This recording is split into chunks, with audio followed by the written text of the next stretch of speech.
KBS 열린 토론.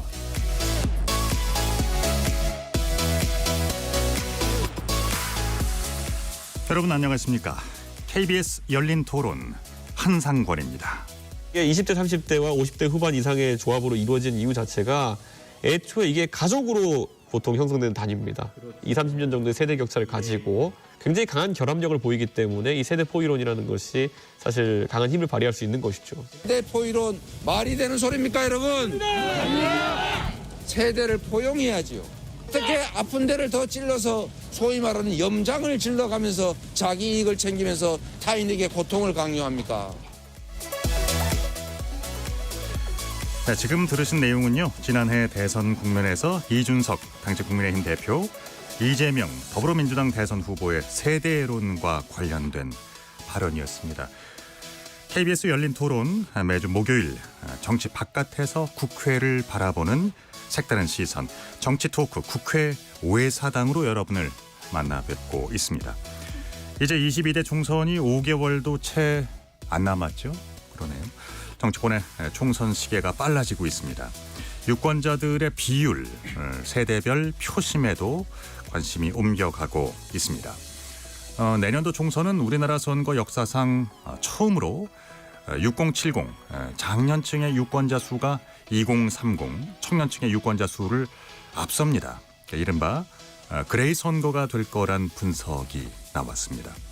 세대론이 크게 작용했던 역대 선거를 돌아보고 세대별 유권자 수 변화가 가져올 선거 양상, 그리고 내년 총선에 대해서 정치권 바깥의 시선에서 자세히 분석해 보도록 하겠습니다. KBS 열린 토론 지금 시작합니다. 살아 있습니다. 토론이 살아 있습니다. 살아있는 토론, KBS 열린 토론. 토론은 라디오가 진짜입니다. 진짜 토론, KBS 열린 토론. 자, 오늘 토론 함께 해주실 네 분 소개해드리겠습니다. 곽용희 한국경제신문 기자 나오셨습니다. 네, 안녕하세요. 안녕하세요. 김도형 한국일보 정치부 기자 자리해 주셨고요. 안녕하세요. 예, 반갑습니다. 김영호 변호사도 오랜만에 뵙습니다. 네, 안녕하세요. 예, 이동수 청년 정치크루 대표 자리하셨습니다. 안녕하십니까. 예, 일주일간 잘 계셨죠? 네, 덕분에 잘 있었습니다. 네, 일주일 만에 뵙는데 오랜만에 뵙는 그랬네요. 자, KBS 열린 토론 문자로 참여하실 분들은 샵 9730으로 의견 남겨주시기 바랍니다. 정보 이용료가 붙습니다. 단문은 50원, 장문은 100원입니다. KBS 제1라디오의 모든 프로그램 유튜브에서도 함께 하실 수 있습니다. 여러분들의 많은 관심과 참여 기다리고 있겠습니다. 자, 내년도 총선을 바라보는 시선, 초유의 그레이 선거라는 분석이 나왔습니다.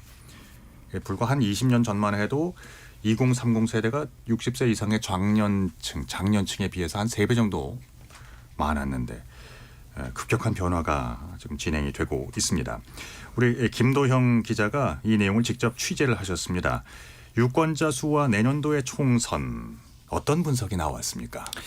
예, 저희가 유권자 연령을 크게 3등분을 해봤어요. 이제 20대와 30대, 그리고 40대, 50대, 그리고 60대, 70대 이렇게 나눠봐가지고 네. 인구수를 비교를 해봤어요. 그랬더니 이제 말씀하셨던 것처럼 역대 처음으로 60대 이상 유권자 수가 30대 이하 유권자 수보다 많아진 거예요. 이게 저희가 주민등록 인구 통계를 기반으로 해서 10월 말 기준으로 인구를 추산을 한 거거든요. 그러니까 내년 3월에 선거인 명부가 확정될 때쯤이면은 이 추세가 더 심해질 걸로 보이는데, 이게 사실은 고령화가 다들 심하다고는 알고 계시잖아요. 예. 그래서 다들 원래 그랬던 거 아니냐, 제가 이 기사를 쓰니까 원래 그랬던 거 아니냐 이렇게 반문하시는 분도 계신데 사실상 이게 처음이거든요. 예. 왜냐하면은 지난 대선 같은 경우에 인구 비중을 보면요, 이제 20대 30대가 32.2%였고 60대 70대가 29.8%였습니다. 그래서 2030 세대가 6070 세대보다는 112만 명 많았는데요.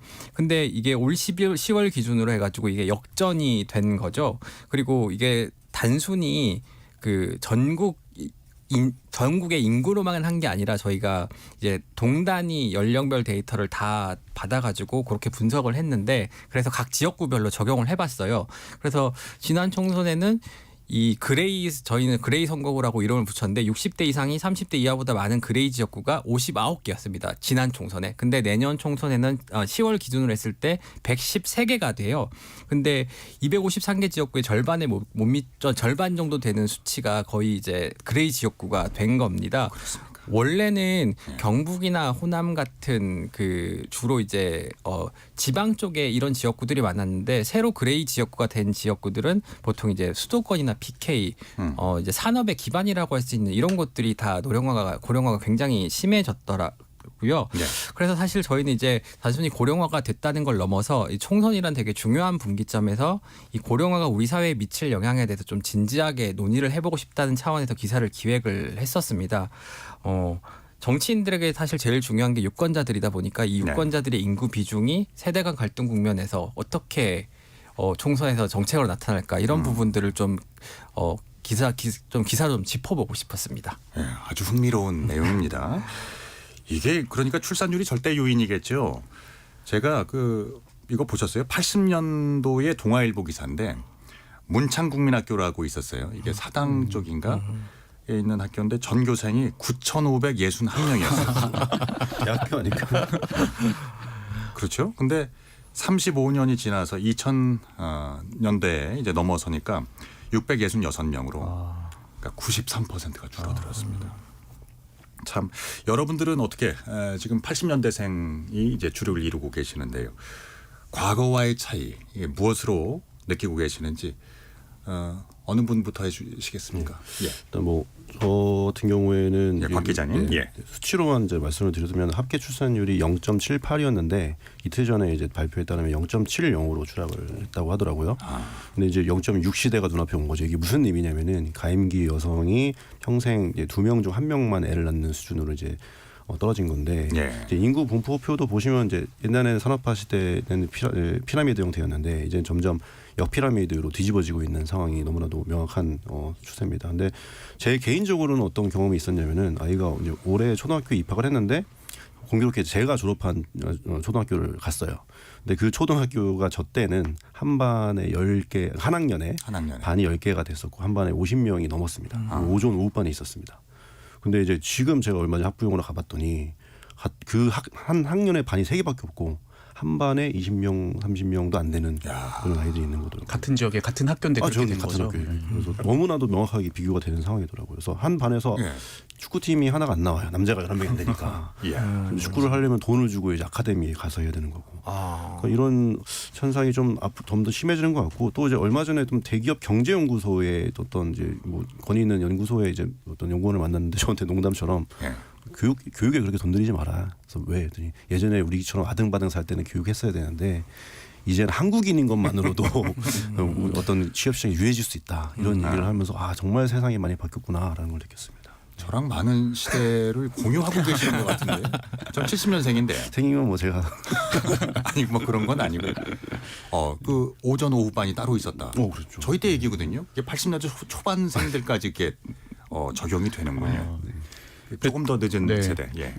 저는 이제 저는 이제 김도영 기자님이 말씀 들으면서 근데 아까 어떤 분들이 원래 그런 거 아니었냐고 하셨잖아요. 근데 저도 사실 체감상 그렇게 새로운 뉴스라는 느낌은 좀 안 들긴 했어요. 왜냐하면 이 정치권에서 인구수 자체도 되게 중요하지만 또 중요한 게 투표율이잖아요. 근데 그동안 보면 이제 선거에서 청년층보다는 아무래도 고령층이 또 높은 투표율을 보여왔고 가장 극명하게 좀 나타났던 선거가 2012년에 그 박근혜 후보, 문재인 후보 이렇게 한창 팽팽하게 이제 대결을 할 때 이제 그때 막 50대가 박근혜 후보에 몰표를 줘서 승리할 수 있었다 이런 분석이 나왔는데 그때 투표율 보니까 50대가 82%더라고요. 근데 이제 20대는 초반이랑 후반이랑 조금 다르긴 한데 한 65%에서 71% 정도. 그러니까 워낙 이제 그 고령층이나 아니면 중장년층의 이런 정치 참여나 투표율이 청년층보다 높았던 건 사실이어서 그래서 이제 막 청년 정치 중요하다,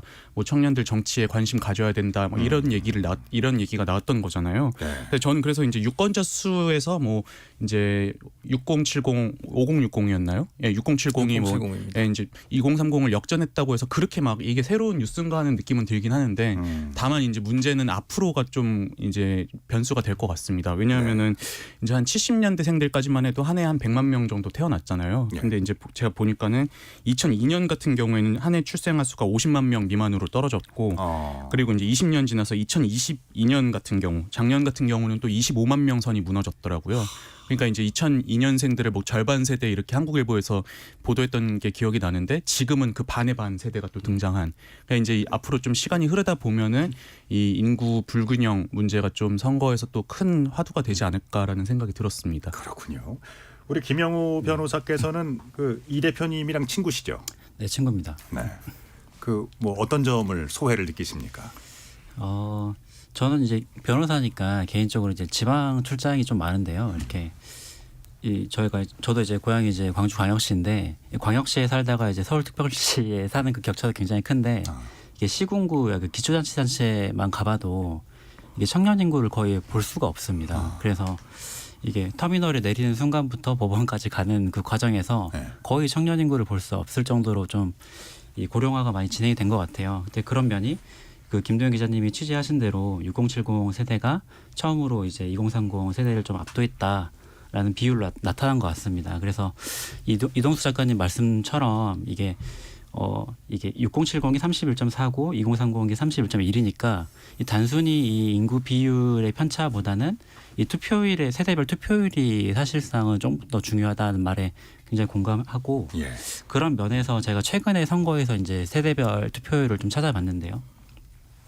이제 가장 최근에 전국 단위 선거였던 6.1 지방 선거에서 이 연령별 좀 투표율을 보면 60대, 70대는 각각 70.5%, 75.3%가 되고 20대, 30대는 36.3%, 37.8% 이렇게 절반 수준으로 좀 떨어집니다. 네. 그리고 지난 21대 총선에서도 20대의 경우에는 58.8%, 그리고 30대는 57.15%, 그리고 60대, 70대는 80%, 78.5% 이렇게 이 편차가 지방 선거보다는 총선이 조금 이렇게 줄어들지만 예. 뭐 이렇게 그 6070 세대의 투표율은 굉장히 압도적으로 항상 높은 상태를 유지를 하고 있습니다. 그래서 그러네요. 그런 의미에서 이런 수치만을 보고 그 지난 총선 세대별 투표율과 뭐 최근 뭐 세대별 뭐 정당 지지율을 좀 고려를 하면 이게 그 기자님의 기사대로 이 역대급 좀 그레이 선거가 치러지고 2030의 투표율이 조금 낮아진다면 이게 보수당에는 조금 유리하다고 해석할 수 있지 않을까 싶고 방금 말씀드린 통계는 이 중앙선관위 홈페이지에서 참고하실 수 있습니다. 지금까지의 상식으로 보면은 그러니까 이제 노령화가 진행될수록 이걸 이제 연령 효과라고 하나요? 분명히 이제 보수화되는 경향이 있긴 합니다만 그 명제가 이 시대에도 통용이 되느냐, 유효할까? 이건 잠시 후에 또 자세히 얘기해 보도록 하죠. 그러면 유권자의 세대 비율 변화가 그러면 내년 4월로 다가와 있는 이 총선 판도를 바꿀 만한 유의미한 변수가 될 수 있을까요? 김 기자 어떻게 생각하십니까? 뭐 제 개인적인 생각으로는 이게 어떤 변수가 돼서 특정 정당에 유리하거나 불리하거나 이렇게 작용하진 않을 것 같습니다. 왜냐하면은 일단은 많아졌다라는 사실 하나만 나온 거지 어떻게 보면 되게 연속적인 변화거든요. 그래서 아까 말씀하셨듯이 뭐 연령 효과, 뭐 나이가 들면서 보수화되는 경향, 그리고 세대 효과라고 해서 특정한 세대가 특정 정치적 경향을 띠는 어떤 세대 효과라고 하는데 그런 것들이 되게 혼재돼 있어요. 근데 아시겠지만 고령화는 계속해서 진행되었거든요. 근데 국회 의석 구조는 오히려 민주당이 확장을 해왔습니다. 예를 들면은 18대 때는 이제 국민의힘의 전신 정당들 18대, 19대 때는 승리를 했었지만은 20대와 21대를 지나면서 민주당 우위가 좀 확연해졌거든요. 뭐 그런 점만 봐도 단순히 나이가 든다고 해서 나이가 든 사람들이 많아진다고 해서 그 국민의힘이 유리할 거다 이런 분석을 하기는 조금 어려울 것 같고 거기다가 특히 이제 60대에 접어드는 분들이 이제 이른바 86세대라고 불리는 그 민주화 경험을 강하게 공유하고 또 민주당을 지지하는 중추라고 불리는 분들이 이제 60대로 접어들고 있는 상황이거든요. 네. 그런 차원에서 본다면은 어떤 이게 변수가 돼서 특정 정당에 크게 유리하거나 불리하거나 이렇게 작용하진 않을 것 같습니다. 그리고 더 중요한 거는 제가 기사를 쓸 때 이런 걸 쓸 때 누구한테 유리하다 불리하다를 얘기하고 싶은 것보다도 이런 거에 맞춰갖고 정치권에서 앞으로 이런 문제를 어떻게 해결할 것인가에 대한 해법을 좀 내놓기를 바랬던 게 좀 큽니다. 저는 사실. 예. 김 변호사님은 어떻게 생각하세요? 네, 말씀처럼 이게 해법이 이번 총선 때 잘 나와야 될 텐데 예. 이게 전국적으로 이 고령화가 진행되는 것도 문제지만 이게 제가 모두에 말씀드렸듯이 이게 도시와 농촌 간의 이제 세대별 이 격차, 인구 비율의 격차가 굉장히 좀 극단적으로 가고 있는 면이 있고, 근데 또 마침 그래도 다행인 것이 이런 그 이슈가 조금 화제가 되고 정치권에서 이 문제 그 인식을 한다면 오늘 총선은 이제 각 지역구별 이제 선거이기 때문에 그 각 지역구 정당별로 그러니까 그 후보들이 이렇게 인구 격차의 문제를 조금 해소할 수 있는 그런 다양한 정책들을 많이 조금 발표하지 않을까 좀 기대도 되는 편입니다. 근데 저는 이제 사실 내년 총선은 뭐 지난 대선이나 지방선거랑 시간적 격차가 그렇게 크지 않기 때문에 뭐 그렇게 큰 뭐 어떤 다른 유형으로 나타나지는 않을 것 같아요. 근데 앞으로 향후에 이제 좀 저는 예상되는 것 중에 하나가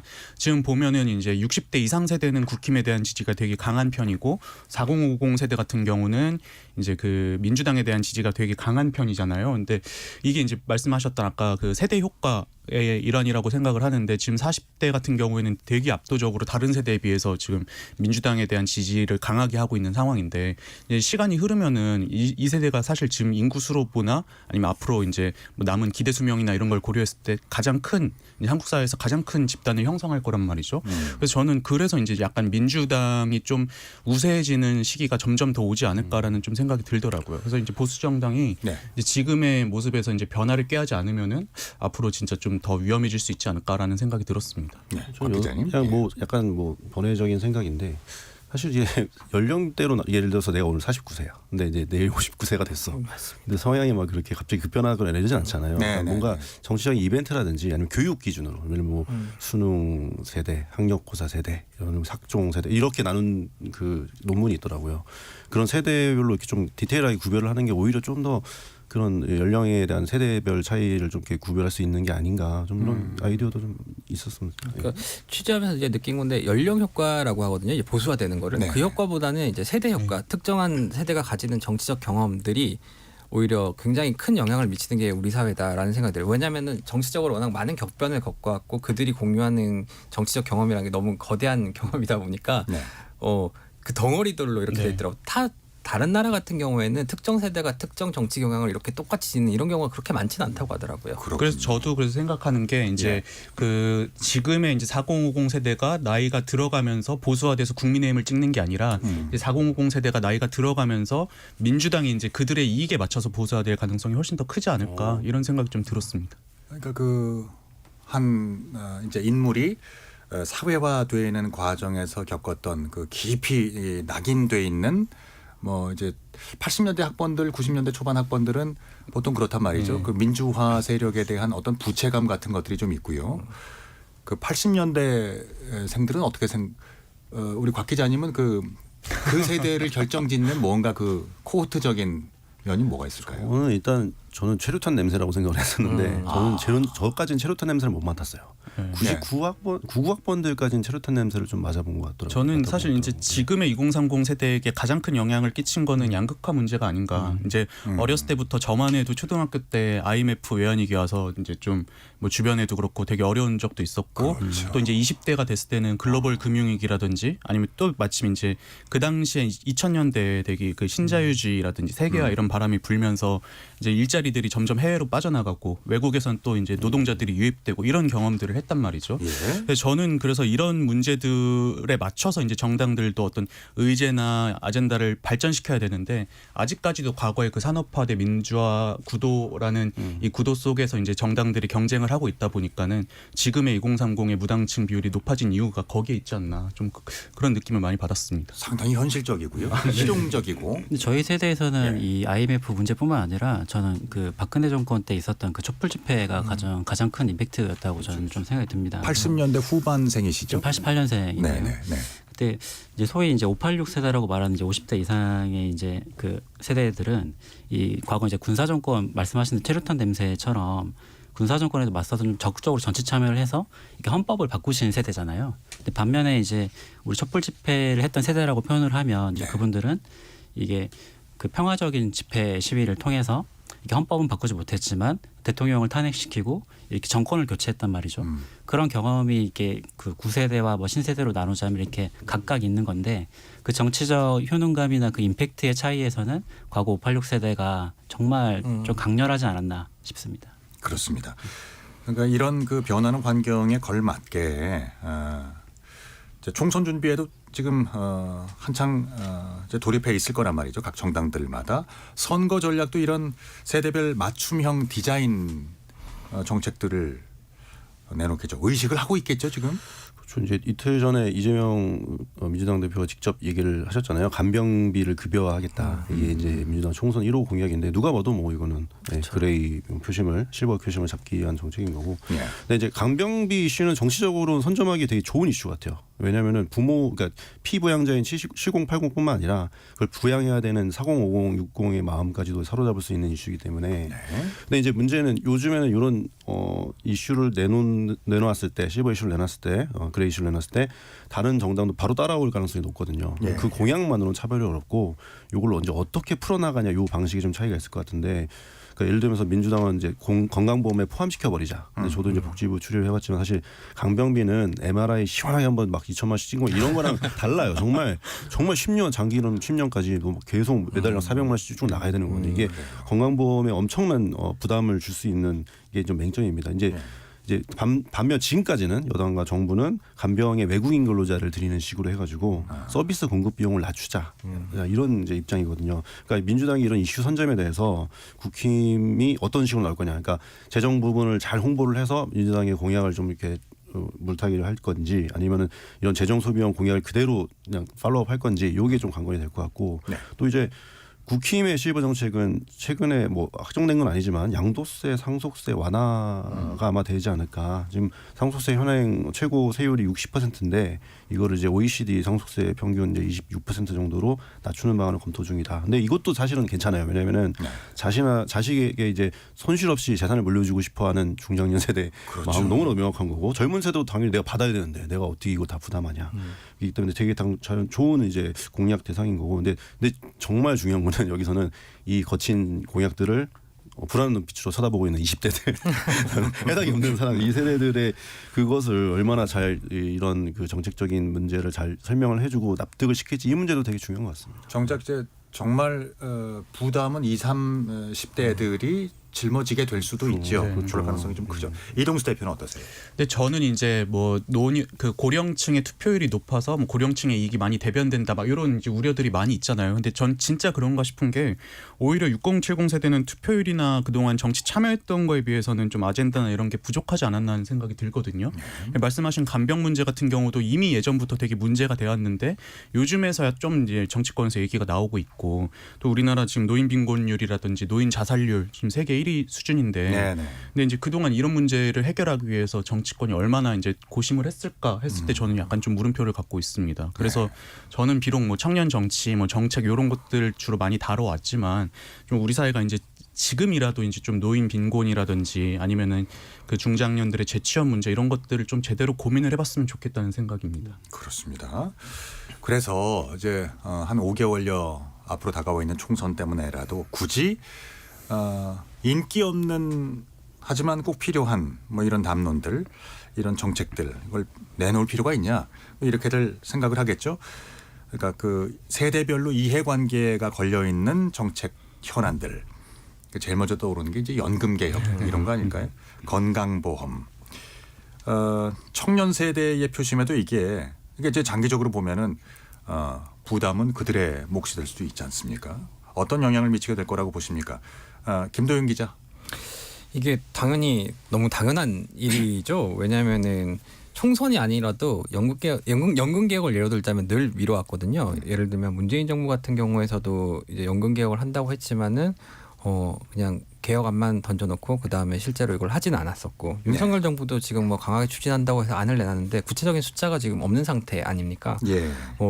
그러면은 지도자가 지지율이 떨어지는 걸 감안하고 그거를 해야 되는 게 개혁인데 그런 용기가 다들 없는 것 같아요. 그리고 그렇죠. 이제 이런 취재를 할 때 전문가들이 공통적으로 얘기하는 거는 이제 청년 세대의 문제예요, 사실은. 예. 왜냐하면은 이분들이 정치적으로 한데 뭉쳐갖고 뭔가를 좀 힘이 있다라는 걸 보여줘야 되는데 조직적으로 뭉쳐서 어떤 공동의 요구를 해가지고 그게 관철된 기억들이 없다 보니까 그런 종류의 정치적 움직임이 사실은 전혀 없거든요. 그냥 지금 당장 뭐 86세대만 해도 사실은 되게 강한 자신들의 이익이 걸린 거에서는 되게 강한 목소리를 낼 줄 알잖아요. 뭐 예. 노조도 마찬가지고 그런 것들이 없으면 정치인들은 그 얘기를 듣고 흘리게 돼 있거든요. 그래서 그런 그 부분들을 청년들이 정확하게 의사를 표출할 수 있는 방법을 알 수 있고 그런 것들에 대한 그 결과적인 투표로서 뭔가를 얘기하는 그런 방식이 필요하지 않나 이런 게 좀 생각이 듭니다. 예. 이제 네덜란드 같은 경우는 정치 세력화된 노년층들, 뭐 연금당, 뭐 이런 이제 그 움직임들을 보이잖아요. 여기에 대해서는 그럼 이제 비슷한 생각들을 공유하고 계시나 이 대표님 어떻게 생각하세요? 저도 이제 지금 우리 한국 뭐 세계적으로도 그렇지만 한국 정치가 갖고 있는 가장 큰 문제 중에 하나가 응당해야 될 개혁들은 반발이 무서워서 시시하고 그러다 보니까 쉬운 정치, 예를 들어서 지지층만 좋아하는 정치 뭐 이런 것들만 지금 추구하고 있는 게 문제인 것 같거든요. 예. 대표적인 게 저는 지금 민주당 같은 경우에는 뭐 국무위원 누구를 탄핵하자, 검찰 개혁하자 이런 것들 지지층만 좋아하는 것들에 지금 매달려 있고 반대로 이제 국민의힘 같은 경우는 이념 논쟁 같은 것들 얼마 전까지도 계속 지금 해왔던 거잖아요. 예. 근데 저는 이게 이제 뭐 선거를 눈치 봐서 뭐 선거 이후에 하자 이런 정도면은 그래도 이해할 수 있다고 생각하는데 지금 근 몇 년 동안의 우리 정치는 보면은 선거가 없어도 약간 국민적 반발이 있을 만한 문제는 쉬쉬해온 것들이 되게 문제인 것 같고요. 예. 이건 결국에 이제 국민들이 좀 잘 뽑아주셔야 된다고 생각을 해요. 전 대표적인 나라가 프랑스인 것 같은데 프랑스에 이제 마크롱 대통령이 2017년에 처음 기성 정당들 공화당이나 사회당 밀어내고 당선이 되고 나서 이제 연금 개혁도 추진하고 그리고 18년 같은 경우에는 뭐 유류세 인하 같은 거 했다가 이제 또 그때 막 노란 조끼 시위 나서 프랑스 난리 나고 했었잖아요. 예. 근데 그러고 나서 재선 때 또 연금 개혁을 공약으로 들고 나오더라고요. 예, 들고 나와서 그걸로 국민들 선택을 받고 결국 이제 올해 초에 이 연금 지급받는 연령을 62세에서 64세로 상향하는 그런 개혁을 이뤄냈는데 전 이거에 결국에는 프랑스 국민들이 또 뭐 마크롱의 어떤 연금 개혁이나 이런 것들이 이제 자기한테는 손해가 되지만 그래도 이제 믿고 찍어준 것들 사회를 걱정해서 찍어준 부분들이 이제 이 개혁을 이뤄냈다고 생각을 합니다. 그래서 네. 저는 이 강성 지지층이나 이런 팬덤만 보고 정치하는 그 정치인들 국민들이 심판해야 하는 게 아닌가 뭐 좀 그런 느낌을 많이 받았습니다. 그러면서 민주당이 내부 전략이 뭐 있겠지만, 아무튼 근데 이제 뭐 사실 인식 자체는 그레이에 대한 적개심이 오히려 보이는 게 왜냐하면 적개심이요? 김은경 혁신위원장도 노인비와 좀 있었고, 그러니까 이게 그 적개심이라기보다는 자기에 대한 지지가 약한 층에 대한 오랜 약간 네. 뭐좀 외면.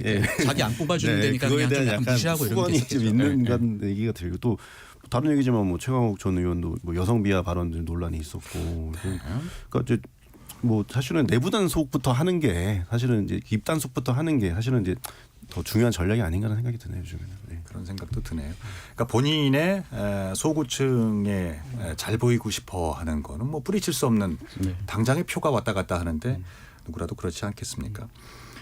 특히나 이제 개혁의 필요성이 있는 정책들은 뒤로 점점 밀리고 2030 세대들은 이제 그런 모습을 보면서 어떤 정치적 효능감이라고 할까요? 우리가 어떤 변화를 가져올 수 있을까? 우린 소외되는 것인가 하는 정치적인 무관심이나 정치 혐오를 부추길 수도 있지 않을까 하는 생각이 드는데요. 김영호 변호사는 어떻게 생각하세요? 네, 뭐 그렇지만 뭐 최근에 이제 국민의힘 여당 같은 경우에는 이제 혁신위가 조금 등장을 하면서 오늘 뭐 인요한 위원장께서 뭐 당 지도부나 중진 친윤 의원에게 약간 험지 출마해라 아니면 불출마해라 이렇게 용태론을 좀 들고 나오면서 약간 혁신의 존폐를 걸고 약간 최후 통첩을 하셨는데, 그렇게 이제 세대 교체를 하고 신인 정치인들을 많이 원내에 진입시키려고 하는 그런 뭐 좀 좋게 얘기하면 뭐 자정작용이 이 여당 내에서 일어나고 있다는 사실 그 자체가 저는 2030 세대한테 정치에 대한 희망을 다시 한번 좀 주는 그런 시그널이라고 생각을 하고 네. 제 앞에 모두에 말씀하신 것처럼 이 포퓰리즘 정책이 굉장히 사실 와닿고 되게 쉬운 정책이지만 우리가 진짜 해야 될 밀어놨던 정책들은 이제 앞으로 이제 총선이 다가올수록 이런 거시적인 문제에 대해서 이 거대 양당이 이제 해결책을 들고 나오고 뭐 또 최근에는 뭐 대통령실에서도 이 정책실장을 이제 다시 신설을 하면서 정책 컨트롤 타워를 다시 부활을 시켰는데 그런 면에서 이제 총선이 다가올수록 정말 우리가 해결해야 될 약간 거시적인 문제와 약간 각 지역별로 해결해야 될 약간 미시적인 문제들까지 좀 대안들이 이렇게 충돌하는 그런 선거판이 되지 않을까 하고 또 기대를 해봅니다. 네. 저 김영호 변호사님하고 약간 의견이 다른 게 있는데 제가 루프를 나가 보면 이제 예. 세대 교체, 뭐 중진 험지 출마, 용태론 이런 거 좋아하시는 분들은 사실은 이제 정치 공관여층 주로 이제 나이 지긋하신 분들이 저 사람들 물갈이해야 돼 이런 여론이 굉장히 강해요, 사실은. 고연령층에서 강해요. 네, 오히려 젊은 사람들은 저 사람들이 물갈이 되건 말건 크게 신경을 안 쓴다는 느낌을 굉장히 많이 받았거든요. 현실에 나가고 이제 루프를 해보면 이제 정치 고관여층들은 이제 누군가가 나가고 거기에 누가 들어가고 여기에 가지고 있는 상징성들이 있잖아요. 청년들이 많이 들어오고. 근데 진짜 청년들이 그것들을 원하나에 대해서는 저는 사실 의견이 조금 다르거든요. 왜냐하면 청년 한 명이 국회에 들어간다고 해서 바뀐 게 없다라는 거를 그 사람들이 제대로 된 청년 의제를 내놓지 못한다는 거를 21대 국회에서 너무 여실히 보여줬어요. 그런 차원에서 봤을 때는 오히려 정말 그러면은 이 사람들이 원하는 게 뭔가를 짚는 게 중요한 거지 인위적인 물갈이는 큰 의미가 없을 것 같아요. 네. 그러면서 오히려 정책적으로 조금 물갈이를 해야 되는 것 같은 느낌이 드는 게 뭐 이거는 뭐 국민보험 아까 말씀드린 것처럼 사실 이제 국민연금 가장 적게 부담한 세대가 가장 이제 혜택을 누리고 있는 상황이죠. 이게 누구 잘못이라고 하기는 할 수 없지만 부담률은 높아지는데 노태우 정권 시절에 시작이 된 거죠. 보장률은 점점 낮아지고 있는 형국이고, 그러니까 심지어 91년생부터 못 받을 수도 있다, 뭐 이런 뭐 불안감까지 나오고, 그러니까 아예 없애달라거나 탈퇴하게 해달라는 이제 젊은층의 목소리가 커지고 있는데, 이거는 아까 우리 김동연 기자님 말씀하신 것처럼 숫자가 안 나오고 있고. 근데 이게 이제 전 정부든 현 정부든 이거를 개편을 마치 개혁이라고 포장을 하고 있는데 이게 사실은 정상화거든요. 엉망으로 했던 걸 정상화 시켜야 되는데 이걸 점점 미루고 있어요. 그러면은 저는 이게 그냥 정치 혐오가 아니라 그 윗세대에 대한 혐오로 이전될까 되게 좀 약간 두렵습니다. 우리 제대로 안 했다면 아까 말씀하신 프랑스 사례처럼 우리가 이걸 할 건 해야 되는데 뭔가 지금 9세대가 막고 있다는 이미지를 주고 있는 것 같아요. 그게 문제인 것 같습니다. 저는 이제 청년들 정치적 무관심의 가장 큰 이유가 사실 청년들이랑 전혀 관심 없는 이슈들로 정치권이 몇 년 동안 싸운 게 크다고 생각을 해요. 네. 예를 들어서 이제 뭐 이념 문제 같은 경우도 이미 이제 청년들은 이제 산업화 민주화 다 지나서 이 다원화된 세상에서 태어났는데 이제 막 뭐 반공이 어떻고 종북이 어떻고 이런 걸로 싸우는 문제도 그렇고, 또 이제 검찰 개혁 이슈 같은 경우도 보면은 살면서 검사 한 번 안 만날 사람들이 훨씬 많을 텐데 이제 정치권은 지금 몇 년째 지금 검사 누구를 탄핵하네 아니면 누구를 구속시키네 이런 걸로 싸우고 있는 거잖아요. 저는 이런 것들이 이제 어떻게 보면 청년들의 무관심과 더 나아가서 정치 혐오를 만든 원인이 되지 않았나 싶고, 지금 보면 예를 들어서 뭐 지역 소멸 문제라든지 아까 말씀하신 학교 문제, 뭐 이민 문제 등등해서 당장 지금 우리가 직면해야 될 눈앞에 놓인 문제들이 엄청나게 쌓여 있는데 지금 아직까지도 정치권이 최근에도 뭐 누구를 뭐 끌어내리고 구속하고 이런 걸로 싸우는 게 저는 이게 결국에 정치 혐오의 가장 큰 어떤 원인이 아닐까 싶었습니다. 그렇습니다.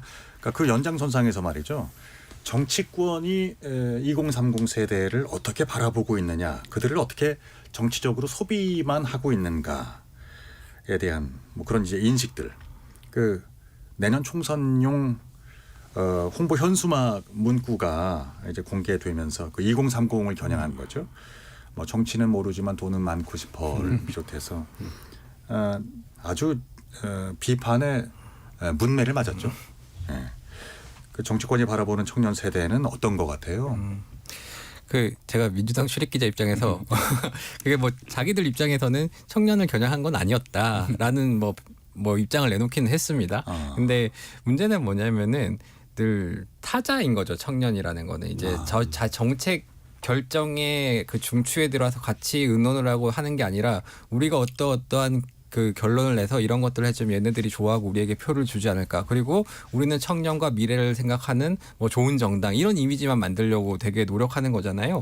근데 아까 전에도 말씀해 드렸던 거랑 같은 맥락에서 이게 청년들의 문제이기도 합니다. 사실은 청년이라는 상징성을 가지고 대부분 청년 정치인들이 청년이라는 상징성을 가지고 주류 정치인들한테 어떻게 하면 좀 잘 보일까 생각해가지고 이제 좋은 자리 하나 받아가지고 발언권을 얻고 얘기를 하고 그러면은 결코 다른 얘기를 할 수 없어요. 지금 그 21대 국회에도 청년 정치인 국회의원이라고 불리는 분들이 많지만은 그분들한테 이제 청년 의제나 아니면 당 지도부가 잘못된 얘기를 했을 때 그러면 청년으로서 목소리를 낼 수 있냐 물어보면은 이제 공천 받아야지 이런 대답 들어오거든요.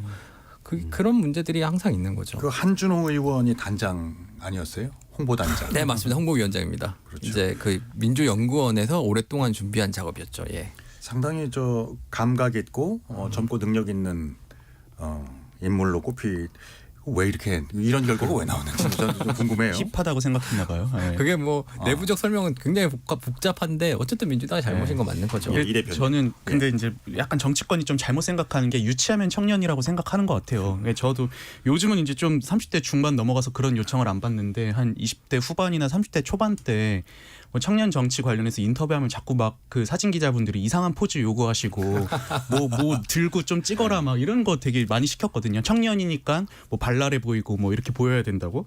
왜 꼭 그래야 되는가 싶은 생각을 그때 많이 가졌었고요. 그 외형적인 걸 이제 흉내를 낼 게 아니라 좀 이 정치권이 청년들이 살아갈 시대에 앞으로 어떤 문제가 있을지를 고민하는 게 더 중요하다. 그 대표적인 게 저는 버니 샌더스였던 것 같아요. 샌더스. 네, 그 2016년에 이제 민주당 대선 앞두고 경선할 그 미국 대선 앞두고 예. 민주당 경선할 때 그 당시에 이제 청년들이 버니 샌더스에 굉장히 많이 열광을 했었잖아요. 네. 근데 그게 이제 뭐 샌더스가 막 보면 청년처럼 옷을 입고 막 이러지 않잖아요. 그 조 바이든 대통령 취임식 때 보면은 그냥 허름한 점퍼에 이제 그 두툼한 털장갑 끼고 와가지고 앉아 있었는데도 그 자체로 되게 이게 어떤 온라인에서 화제가 되고 청년들이 했었는데 전 그게 이제 버니 샌더스가 갖고 있던 어떤 아젠다나 지향점 이런 거에 청년들이 열광한 거지. 솔직히 그 나이 지긋한 어르신이 뭐 외적으로 좋아서 좋아하는 건 아니잖아요. 그래서 저는 정치권에서 그 부분에 있어서 좀 이제 청년들 따라서 젊어 보이려고 하는 것보다 그냥 청년들이 존경할 만한 어른스러운 정치를 하는 게 훨씬 더 중요하다고 생각을 합니다. 어떤 소통 방식이 필요하다고 보세요? 저는 그냥 진짜 좀 믿고 우리가 의지할 수 있는 그런 어른스러운 모습을 보여주는 게 중요한 것 같아요. 꼭 뭐 젊어 보이려고 노력할 게 아니라 중후해 보일지언정 우리가 이 여러분들 앞에 놓인 이 문제들 이 시대를 바꿔나갈 수 있도록 노력하겠다 이런 모습을 보여주는 게 중요하지 않을까요? 비교적 청년이시니까 그럼 이제 김영우 변호사. 네, 이게 그 정말 멋진 어른이 청년들에게 뭐 좋은 교훈을 주고 약간 리드를 해주는 것도 굉장히 중요한데 전 정치의 영역은 조금 다른다고 생각을 해요. 그래서 아까 인적 쇄신에 대한 이야기를 제가 한 게 이게 사실 이제 청년 행사 여의도에서 하는 거 약간 보여주기식이고 약간 선거 들러리다 이런 거 너무 또 자명한 사실이지만 그럼에도 불구하고 저는 이 청년에 대한 쿼터는 여의도에 조금 있어야 된다라고 저는 생각을 합니다. 그래서 뭐 용태론이나 험지 출마론 자체가 좀 의미가 있는 게 약간 3선 이상 뭐 다선 의원들이 자신의 지역구에서 후배 정치인도 양성하고 뭐 기초 의원부터 시작해서 도의원까지 해서 후배 정치인을 양성하고 자신이 험지에 출마를 하면서 당의 좀 외연을 확장함과 동시에 지역구의 살림 역시 꾸준히 이렇게 연속성을 가질 수 있게 도와주는 것 자체를 이어나가는 그런 문화 자체가 굉장히 이상적이라고 저는 생각하지만 그게 현실적으로 굉장히 어렵기 때문에 본 적이 없는데요. 몇 건 있죠. 네. 예. 그렇기 때문에 저는 이거는 어느 정도로 제도적으로 좀 강행할 필요도 있다라고 저는 생각이 듭니다. 그래서 예. 그런 면에서 이번에 그 혁신위에서 지도부에게 인적 쇄신을 요구하고 약간 중진 의원에게 험지 출마해라 이렇게 얘기를 한 것 자체가 저는 굉장히 좀 정치계의 신호탄이라고도 좀 볼 수 있고 좀 긍정적으로 좀 보는 편입니다. 어떤 소통이 필요하다고 보십니까, 박 기자? 저는 이제 제가 좀 저부터 언성해야 되는데 자꾸 아까 이동수 대표님이 타자와라고 말씀하셨죠. 근데 이제 MZ 세대라는 단어 자체가 되게 좀 약간 폭력적이고 타자화하는 게 아닌가. 쟤들은 원래 그래 이런 거 있잖아요. 예. 사실 이제 기본적으로는 MZ 세대 입장에서는 이제 주입식 교육을 벗어난 어떤 창의적 세대이기도 하고 기본적으로는 자신의 삶에 영향을 주는 거에 대해서 되게 민감할 수밖에 없는 그런 세대인데 이거를 그냥 되게 간편하게 타자화시키면서 뭐 이기적이라고 이렇게 매도를 하고 쟤들은 원래 저래 이렇게 격리화시키는 게 저는 좀 저희가 반성해야 될 게 아닌가. 또 그걸 이전 세대가 좀 설득을 하고 대화를 하려는 작업이 필요한데 그냥 약간 방치하는 느낌이 없지는 않습니다. 너무 단절이 돼 있고 그걸 좀 개선해야 될 것 같습니다. 네. 김도영 기자가 아주 흥미로운 주제를 취재해 오셨습니다. 예. 여기에 대해서 언젠가는 반드시 좀 짚고 넘어가야 될 필요가 있다고 보는데요. 어떻게 생각하세요? 소통 방식. 제가 제일 기억나는 게 뭐냐면은 그 정치권에 되게 효과적인 방식이라고 칭찬받았던 게 하나 있어요. 오세훈 서울시장이 보궐선거 나갔을 때 이제 네. 청년들 차에 태워가지고 막 말을 하게 해줬거든요. 이제 유세를 하는 그 포인트를 정치인들이 아닌 청년들에게 주겠다라는 그런 차관이었거든요. 물론 그거 많이 흥행을 했는데 되게 재밌었던 게 뭐냐면은 그때 올라가시는 분들이 전부 남자였어요. 남성 청년들이 대부분이었어요. 그래가지고 예. 오세훈 시장이 같이 가야 되는데 그날 여성분이 한 명도 없었던 거예요. 그래가지고 물밑에서 여성분을 구하기 위해서 좀 난리가 났었던 뭐 그런 일화들이 좀 있어요. 그러면 이런 것들에서 우리가 얘기할 수 있는 건 결과적으로 들러리 세울 사람들을 우리가 구하지는 말아야 된다. 네, 네. 진짜로 들어와서 얘기할 수 있는 공간을 만들어줘야 된다. 이런 게 좀 필요하다고 생각합니다. 그렇군요. 잘 알겠습니다. 7시 59분 8시를 향해서 가고 있습니다. 우리 청취자 여러분들께서 보내주신 다양한 의견들 소개해 드릴게요. 정희진 문자 캐스터가 전해드립니다.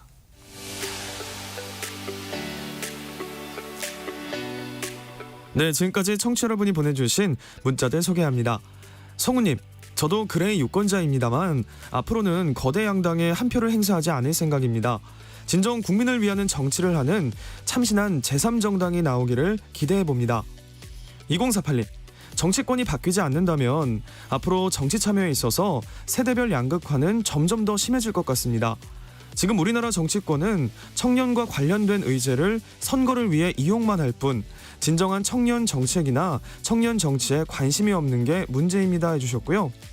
김한수님, 유권자 연령이 높다고 해서 보수 정당을 지지하거나 보수적인 색채를 띈다고 생각하지 않습니다. 60대들도 공정과 상식이 통하지 않는 경우 표로 심판할 것입니다. 3467님, 정치권이 세대에 따라 유권자를 구분해서 선거 전략을 세우다 보니 공약이나 내놓는 법안들이 오락가락하는 것 같습니다. 정당 고유의 색깔과 정책을 세대 구분 없이 뚝심 있게 세웠으면 좋겠어요. 김진희님, 세대에 따라 보수 진보를 나눌 것이 아니라 자유민주주의를 실천하고 진정한 국민을 위한 정치를 하는 정당이 결국 세대를 넘어 지지를 받을 것입니다 라고 보내주셨네요. 네, KBS 열린 토론. 이 시간은 영상으로도 생중계하고 있습니다. 유튜브에 들어가셔서 KBS 1라디오 또는 KBS 열린 토론을 검색하시면 지금 바로 토론하는 모습 보실 수 있습니다. 방송을 듣고 계신 여러분이 시민 논객입니다. 계속해서 청취자 여러분들의 날카로운 시선과 의견 보내주세요. 지금까지 문자캐스터 정희진이었습니다.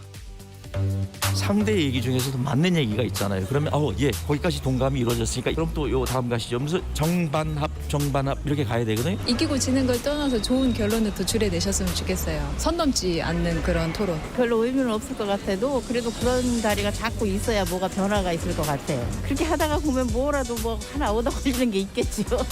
시민 논객 여러분을 기다립니다.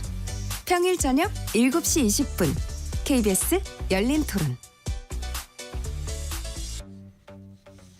네, KBS 열린 토론 정치 바깥의 시선으로 국회를 바라보는 국회 외사당. 오늘 김도형 한국일보 기자, 김영호 변호사, 이동수 청년 정치크루 대표, 곽용희 한국경제신문 기자 네 분 모시고 이야기 나누고 있습니다. 1부에서는 이른바 그레이 선거로 일컬어지는 내년도 2024년 총선에 대해서 이야기를 나눠봤고요. 2부에서는 그럼 이런 그 세대론이 실질적으로 선거에 어떤 영향을 미치는가, 여기에 대해서 역대 선거를 참고해서 자세히 분석해 보도록 하겠습니다. 통상적인 세대 구분에서 이제 60대 이상의 장년층은 보수적인 성향을 지닌다, 이제 이렇게 알려져 있고요. 그런데 이제 아까도 얘기가 분명히 나왔습니다. 이 명제가 이 시대에도 통할까, 이건 지켜봐야 한다는 시각도 많은데요. 김도영 기자 취재하시면서 어떤 걸 느끼셨나요? 일단은 70대 이상은 기존 노년층의 정치 성향이 뭐 거의 보수적이 된다라는 거는 그대로 간다고 보여집니다. 그 전문가들 의견도 거의 비슷했고요. 그런데 60대는 좀 달랐어요. 이제 60대 되면서 또 보수적이 된다라고 주장하시는 분들도 있고, 아니다, 여기는 아까 말했듯이 세대 효과가 굉장히 강하게 작용하는 그 세대이기 때문에 86세대가 초입에 들어갔기 때문에 이거는 지켜봐야 된다. 그리고 또 재밌는 의견은 보수화 된다고 해서 국민의힘 꼭 찍으라면 없다. 민주당도 왜냐면은 그 보수화라는 걸 우리가 정리를 어떻게 할 것인가의 문제인데 예. 나의 그 자산이라든가 혹은 뭐 경제적으로 감세라든가 뭐 이런 부분에 있어서 보수적 성향을 띠면서도 민주당을 충분히 지지할 수도 있는 거거든요. 그렇죠. 예, 그런 차원에서 이게 딱히 어느 정당에 유리하다고 보기 힘들 것 같다라는 게 대체적인 의견이었고요. 네. 또 재밌는 건 이제 한 그 세대를 전문으로 하는 전문가 저한테 말씀해 주신 얘기인데 4050이 완전히 민주당이고요. 네. 6070이 국민의힘이 완전히 굳어진 상황에서 이제 지난 대선이랑 비슷한 거죠. 2030이 여전히 캐스팅 보트로서 역할을 할 수가 있다. 지난 대선 같은 경우에는 2030이 이제 남성과 여성으로 나눠져서 그 선거의 어떤 승패를 결정지었다면은 이번에는 좀 약해졌다는 거예요. 2030이 줄어들었기 때문에 캐스팅 보터로서의 역할은 줄어들었을지언정 이들이 미칠 수 있는 영향에 대해서는 아직까지 절대로 간과해서는 안 된다. 이런 의견을 주시더라고요. 그렇군요. 그러면 그 우리가 흔히 이제는 86세대라고 그냥 이제 부르죠. 4050 세대의 성향. 여러분들이 느끼는 그 성향은 어떤 느낌인가요? 곽용희 기자부터. 예. 원래 이제 386에서 시작해서 486, 586 돼서 지금은 이제 86이라고 하는 것 같은데 네. 사실 89학번이 50대 중반이거든요. 네. 이제 초반이에요, 초반. 근데 이제 86세대 같은 경우에는 이제 전반부에 87년 민주화를 몸소 겪은 분들이고 또 그분들한테 또 교육을 받은 학생 시절에 교육을 받은 그렇죠. 분이잖아요. 네. 또 민주화의 최선봉에 서 계셨고 실루탄 냄새 맡으시면서 민주화에 대 신화를 만든 분들이기도 하고 또 삼김 시대 종료하고 이제 노무현 대통령을 이제 뭐 대통령 만들면서 자신들을 대변할 어떤 새로운 정치가 기지개를 켰다 이렇게 이제 하면서 그 민주화와 함께 이제 젊은 시절을 보낸 분들이잖아요. 그렇죠? 그래서 이제 문재인 대통령한테도 기대한 분들도 있을 거고 그러면서 여전히 이제 민주화를 자신들이 주도했다는 어떤 지분도 있고 아까 이제 진행자님께서 말씀하신 것처럼 이제 부채감이나 이런 것도 있는 세대잖아요. 네. 근데 이분들이 최근에 이제 고정값으로 계산할 정도로 좀 완고해진 것도 사실이에요. 이런 정치적 경험 때문에 그런 건지 모르겠지만 완고해졌다. 그렇죠. 그래서 이제 그러니까 그런 면에서 보면은 이제 민주화 신화의 신봉자들이신데 이 산업화 신화의 신봉자들과 결국은 일맥상통하는 게 아니냐. 예, 그러니까 진보적 성향이 이제 과거에 강했던 386, 486, 586들이 과거 자신들이 가장 혐오했던 9세대과 이제 자신들이 어떻게 보면 이렇게 오버랩이 돼요. 일치가 되는 것 같아요. 그렇기 때문에 아까 우리 김동기 기자님 말씀하신 것처럼 그 만약에 이동수 대표님 말씀하셨나 그 진보와 보수의 기준을 단순히 정치 성향이 아니라 그냥 되게 어떤 유연성에 대한 반유연성, 정직성 이런 걸로 따진다면 5, 6, 7, 8은 그냥 전부 다 고정값입니다. 저는 그렇게 보여요. 솔직히 좀 약간 오버인데 그런 성향이기 때문에 아까 변수는 아닌 것 같고 예측이 너무 가능하니까 다만 이런 성향이 20, 30대한테 좀 이렇게 세대적인 갈등을 악화시키는 걸로는 작용할 수 있을 것 같아서 그게 좀 걱정이긴 합니다. 그러니까 86세대 자체도 산업화 세대와 방향만 달리할 뿐이지 이제 유연성이 이미 사라지고 저는 있다. 태극기 부대 된다 이런 말씀이에요. 아니 그거는 성향은 다른 그 정치적 성향을 말하는 게 아니고. 저는 이제 어떻게 생각하냐면 이 86세대가 이제 활동했던 때가 이제 그 80년대 뭐 이런 민주화 운동 시기였잖아요. 근데 우리나라가 지금 마지막 헌법 개정이 그때였잖아요. 그 6월 항쟁 이후로 마지막 헌법이 개정되고 그래서 우리가 이제 뭐 87년 체제 속에서 살고 있다. 그때 만들어진 어떤 헌법의 가치와 제도와 구조 속에서 살고 있다. 지금 이런 얘기가 많이 나오는데 근데 저는 86세대가 그 87년 체제라는 인식을 가지고 있고 거기서 조금 변화가 필요한데도 변화하지 않았던 측면이 있었던 것 같습니다. 대표적인 게 전통시장과 대형마트를 다루는 어떤 입장이나 이런 데서 좀 많이 느꼈는데 이제 여전히 이제 뭐 보면 진보 진영이나 이런 데서는 전통마트는 약간 약자고 뭐 선이고 대형마트는 대기업의 어떤 거대 자본이자 강자고 악이고 약간 이렇게 대하고 있는 것 같은데 이제 이게 한 10년 전까지는 전 유효했다고 생각해요. 이런 어떤 인식이나 이런 것들이. 근데 근 10년간의 어떤 변화를 보면은 뭐 쿠팡 같은 이커머스들 엄청나게 성장하면서 지금은 전통 시장보다는 대형마트들이 먼저 지금 철수하고 망하고 있는 시대가 된 거잖아요.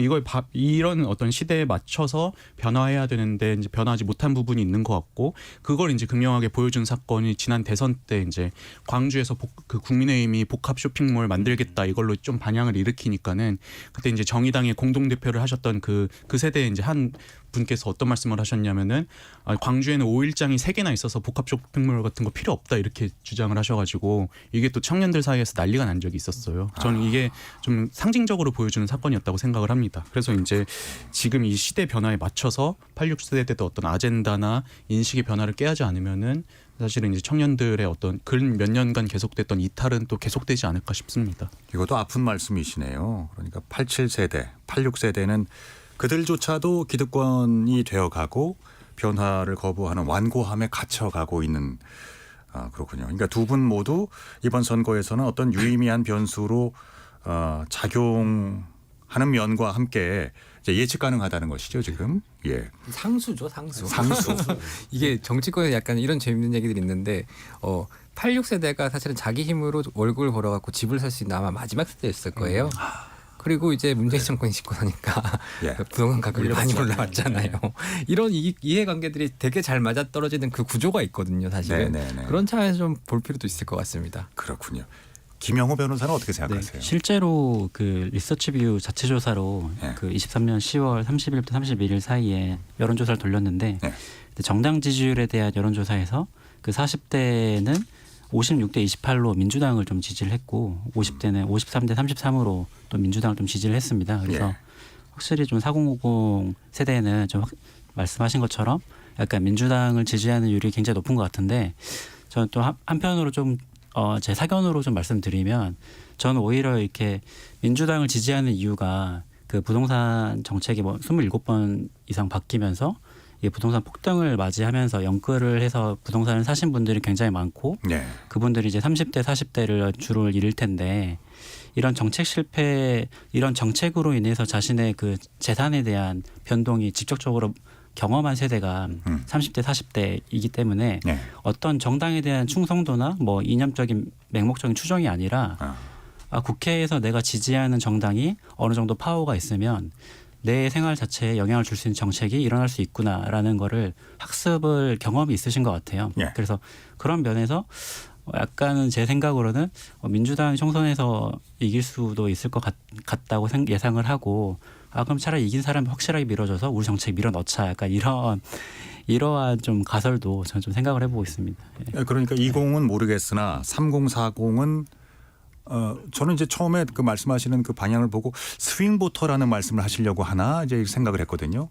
네, 비슷한 것 같아요. 저는 사실 2030 세대뿐만 아니라 그 4050 세대도 이제는 그 어떤 이념적인 세대는 전혀 아니라고 봐요. 그래서 사실 뭐 실용 정책을 양당에서 다 강조를 하는 것처럼 이게 어떤 정당이 내 삶에 좀 영향을 미치고 긍정적인 변화를 일으킬까에 좀 더 유권자들이 집중을 하기 때문에 그렇다면 소수당이 굉장히 좋은 정책을 내더라도 이게 실현될 수가 없으니까 차라리 좀 힘을 가지게 되는 정당이 차라리 우리가 원하는 정책도 이렇게 해줘. 약간 그런 느낌으로 약간 투표를 좀 대하실 수도 있을 것 같아요. 현실적으로. 정책을 선택함으로써 정당으로 이제 나아가는 게 아니라 정당을 선택함으로써 그들이 우리가 원하는 우리의 이익에 부합하는 정책을 내도록 한다. 네, 전 그런 식의 약간 정당과 유권자의 소통 방식도 좀 새롭게 좀 나타나고 있다고 봅니다. 왜냐하면 이게 인터넷 시대가 되고 코로나가 되면서 약간 현장 유세가 없어지고 약간 온라인화가 굉장히 급속도로 여의도에 이루어지면서 이게 그 정치인들이 유권자를 굉장히 조금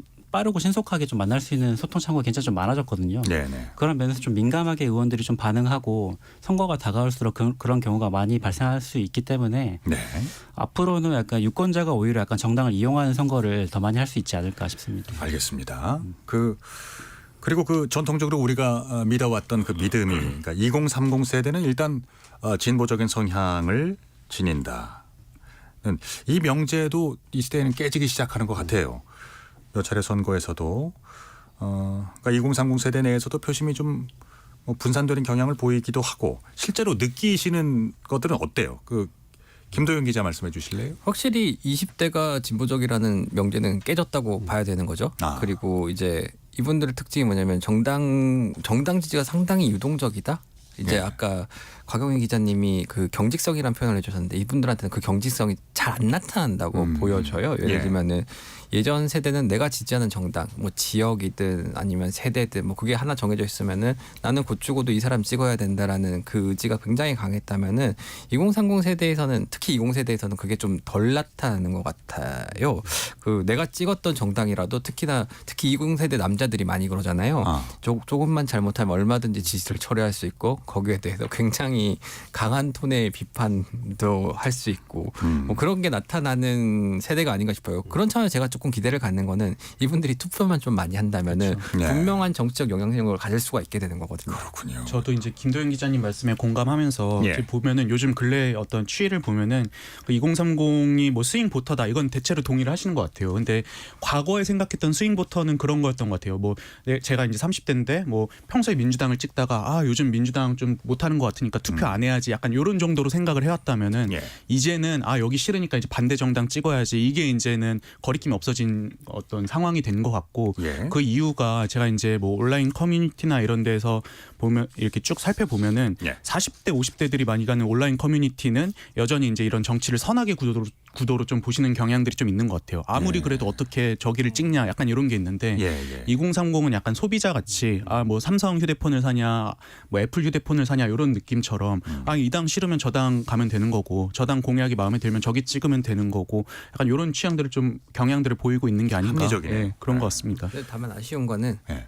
정책보다는 사람을 많이 따라가더라고요. 사람, 예, 인물이요? 예를 들면 이준석 대표 네네. 뭐 표상되는 어떤 그런 것들을 많이 좀 좌우되는 경향이 큰 것 같더라고요. 아이돌 뭐 이런 문화. 아, 근데 저는 좀 그 부분에 있어서는 다른 게 그냥 이준석 대표를 뭐 2030 남성들이 따르는 거는 저는 맞다고 생각을 하는데 근데 이제 그게 단지 이준석이어서가 아니라 그동안 이준석 대표가 뭐 젠더 갈등이나 이런 이슈를 다뤄온 그 맥락들을 쭉 보고서 이제 거기에 대한 팬덤을 결정했다고 생각을 하거든요. 근데 전 만약에 이준석 대표가 갑자기 또 완전 반대의 목소리를 내기 시작하면 언제든지 이탈할 수 있다. 그렇게 생각을 합니다. 예. 진짜 20대는 사실은 이제 산업화 신화도 없고 민주화 신화도 얼매인 집단도 아니고 그 진보와 보수의 공과를 다 객관적으로 본 제가 너무 높게 평가하는 건지 모르겠지만 예, 객관적으로 본 시대고 또 이런 영향도 있는 게 얼마 전에 되게 흥미로운 논문이 그 교권이 무너진 게 오히려 이 아이들의 죄송합니다. 20대 30대의 어떤 정치적인 유연성이라든지 이런 거에 이제 이바지했을 수도 있겠다. 그 교권 무너진 거 좀 보고 그러니까 학종이라든지 이런 시스템 교육 시스템이 많이 바뀐 게 이분들이 어떤 독립적으로 판단하는 그 이전 세대인 것 같습니다. 조금만 더 들어가 볼까요? 구체적으로 예를 들어서 이제 저 같은 경우가 이제 청소년들 강의 같은 거 요즘 많이 하거든요. 근데 그 저 학교 다닐 때 제가 이제 2000년대 중고등학교를 다녔는데 그때만 해도 이런 게 전혀 없었고 대학 입시 전형도 그냥 수능을 잘 보거나 아니면 학교 중간고사 기말고사를 잘 보거나 요거밖에 없었어요. 근데 이제 2010년대 넘어가면서부터 되게 다양한 활동들이 장려가 됐고 그래서 이제 요즘 보면 지자체나 교육청마다 뭐 청소년 의회라든지 무슨 청소년 참여위원회 이런 것들을 되게 많이 운영을 하고 있거든요. 그러니까 저희 때는 그냥 수동적으로 공부해서 이제 문제를 잘 풀면 대학에 갔던 반면에 요즘 같은 경우에는 본인들이 또 적극적으로 또 참여도 해야 되고 또 다양한 경험들을 해야 이제 또 그게 입시에 도움이 되는 제도들이 이제 한 10여 년 전부터 이제 형성이 되었던 거죠. 저는 이런 교육 제도의 변화가 또 끼친 영향도 어느 정도는 있다고 저도 생각을 합니다. 그러니까 이런 것들이 나중에 그 정치 소비자로서도 그러니까 매니페스토 그 정책에 따라서 혹은 그 이 탈이념적인 정치 선택을 하게 만들어 줬다 이런 말씀이신가요? 가치나 연대보다는 나한테 도움이 되는 우리 아까 김용희 기자님 말씀해 주신 것처럼 나한테 도움이 많은 소비자적인 어떤 자세를 갖게 되는데 도움이 많이 준 것 같습니다. 그래요. 그 이제 전략 얘기를 좀 해보겠습니다. 그러면은 세대에 따라서 정당들도 선거 전략에 있어서 이미지에 있어서 운동 방식도 접근이 좀 달라지겠죠. 그래서 2030과 6070 이들에게 효과가 있는 선거 전략은 좀 너무 깊이 들어갔나? 어떻게 보십니까? 그냥 박용희 기자부터 먼저 해주실래요? 예. 저는 일단 아까 뭐 당연히 어떤 세대든 뭐 세대 뭐 거기다 퍼주기를 하면은 버틸 수 있겠습니까? 다만 이제 상대적으로 말씀드리면은 저는 6070이 현재로서는 이제 콘크리트 층에 그나마 좀 가깝다는 생각이 들고요. 왜냐하면 그분들은 이제 자신의 경험에 기반한 이제 빅데이터가 있고 연륜이 있고 이분들 생각을 바꾸는데도 상당한 시간이 걸리거든요. 그러니까 이제 다른 말로 하면 좀 부동층이 많다. 그런데 이분들한테 선거 전략은 이분들 어떤 전향적인 정책이나 이런 걸 펼쳐서 우호적으로 만드는 전략보다는 등을 돌리지 않게 네. 하는 전략이 훨씬 더 중요한 것 같다. 그러니까 막 어떤 안정적인 제도. 또 이분들은 6070 세대는 퍼준다고 그렇게 좋아하지도 않아요. 왜냐면은 이게 내 자식들한테 좀 이렇게 넘어갈 수 있는 부담이 될 수 있다는 생각을 늘 하시는 분이기 때문에 그러니까 예. 노인 혐오 발언 같은 걸 좀 주의를 하고 이런 식으로 좀 전략을 짜야지. 반면에 이제 2030은 경제력이 아직은 좀 부족하잖아요. 예. 네, 그러니까 보니까 뭐 주거 문제라든지 아직은 노인 세대에 비해서 이런 게 좀 확실히 확보 안 되고 현실적 장벽에 치여 있는 분들이 많기 때문에 아까 우리가 계속 얘기한 것처럼 어떤 직관적인 홍보나 수치로 나한테 뭔가 딱 떨어진다 이런 식으로 좀 공약이나 이런 전략을 좀 짜야 되는 게 아닌가. 예를 들어서 청년 내일 체험 공제 우리 되게 좀 많이 도움이 됐던 게 청년들의 마음을 잡는데 이게 되게 직관적이잖아요. 2년 예, 동안 예. 딱 돈 부으면 정부가 나한테 돈을 딱 줘. 그러니까 이런 정책을 펼치는 게 좀 되게 중요한 것 같습니다. 가치지향적인 세대와 현실적인 세대 그렇게 보시는군요. 그 역대 선거 중에 세대론이 가장 크고 영향력을 발휘했던 선거. 전 딱 2004년 생각나는데요. 어떤 게 기억에 많이 김도윤 기자는 어떻게 생각하세요? 사실 저희도 이제 제 기사를 쓴 입장에서 예. 그것밖에 생각이 안 나죠. 제일 처음에는 이제 2004년에 3월에 정동영 전 열린우리당 의장이 이제 노인 평화 발언이란 걸로 엄청 크게 악재를 맞았잖아요. 그때 이제 60대, 70대는 투표 안 해도 괜찮다. 예. 집에서 쉬셔도 되고 이게 지금까지도 내려와요. 예.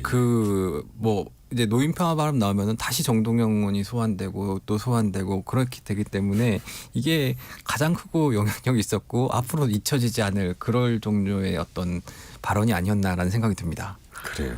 그 발언을 하고 같은 해 11월에 유시민 작가가 또 이제 50대 접어들면은 죽어나가는 뇌세포가 새로 생기는 뇌세포가 나왔다. 그래서 저는 그때 이거 너무 죄송한 말씀이지만 그런 생각을 할 수도 있겠다는 생각을 했어요. 왜냐하면 정동영 근데 이제 돌이켜 생각하면은 글쎄 본인이 그 나이가 되셨잖아요. 근데 본인은 또 어떻게 생각하실지 되게 궁금해요. 물어보고 싶어요. 어떻게 생각하십니까? 활발하게 활동을 하시는 것 같더라고요.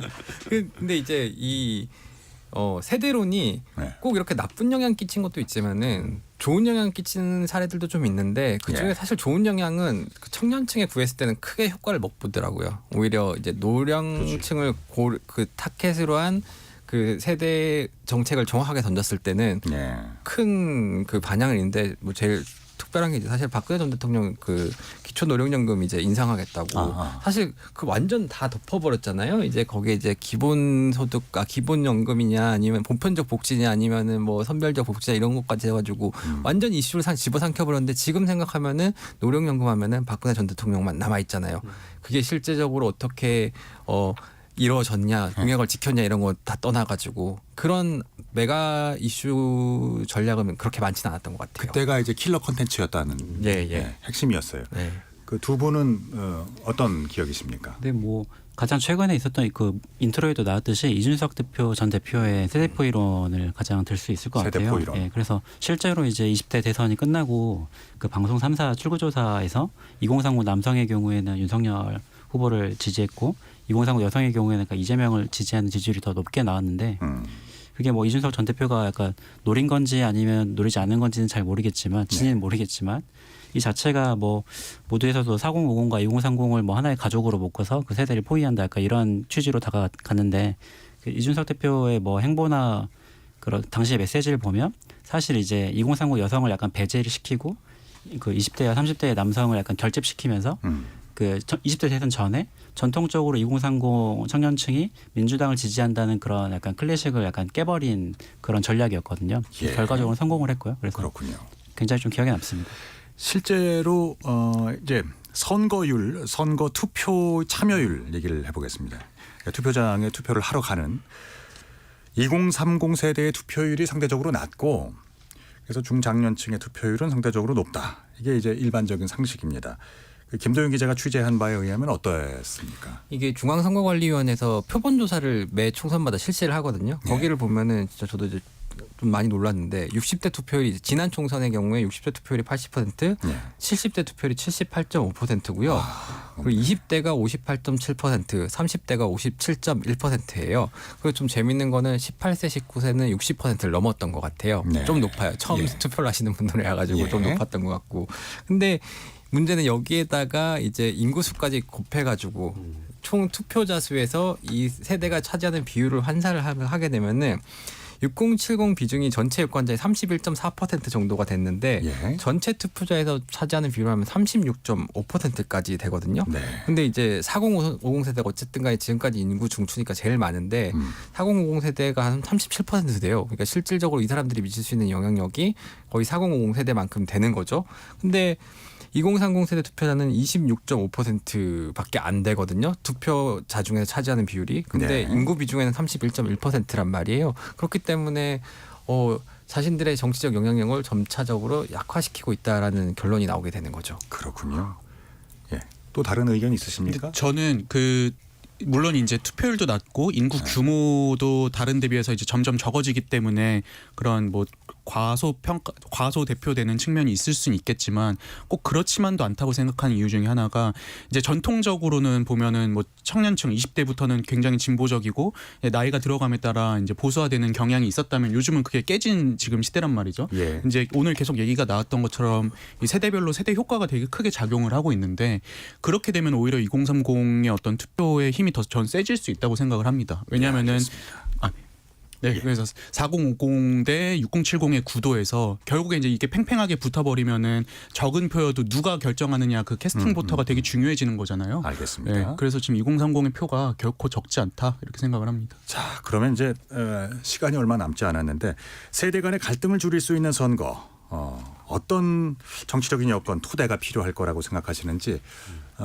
1분 미만으로 들어야겠네요. 곽 기자부터 먼저. 네, 뭐 세대차라는 건 사실 고대에도 있었다고 하잖아요. 뭐 예. 이집트에도 있었고 바벨론에도 있었고. 예. 네, 뭐 이런 제목 이런 가사도 있습니다. 뭐 너는 늙어봤냐, 나는 젊어봤다.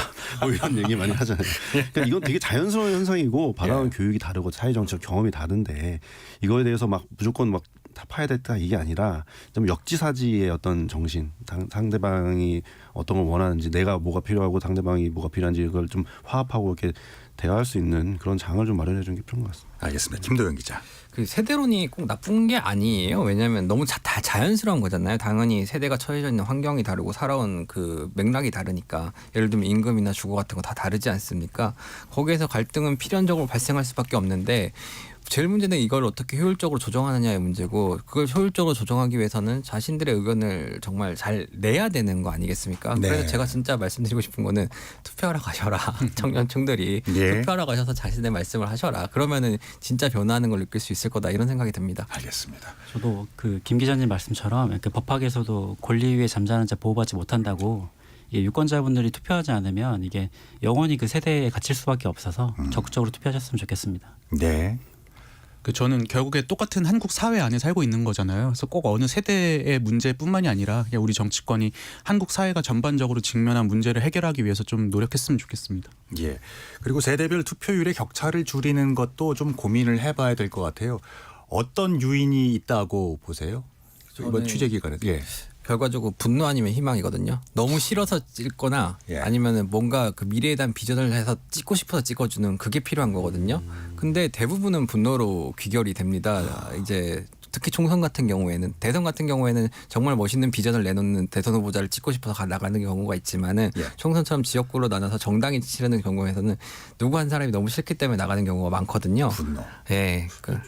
사실 이 얘기 20년 전에도 더 나왔었거든요. 20년 전에도 요즘 20대 투표 안 한다고 얘기했었어요. 근데 그 20대가 지금 제가 40대가 됐잖아요.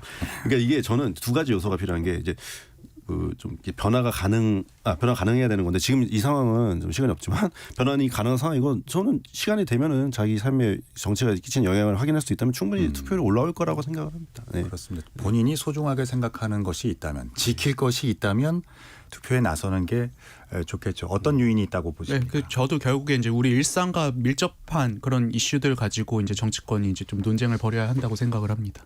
예. 뭐 얄팍한 수로 너무 그 정치공학적인 접근을 해서 뭐 세대와 성별과 지역과 계층을 갈라서 갈등과 대결, 뭐 증오를 부추기는 정치는 더 이상 지속 가능하지 않습니다. 모두를 아우를 수 있는 유능한 정치, 감동을 줄 수 있는 정치의 시대가 오기를 기대합니다.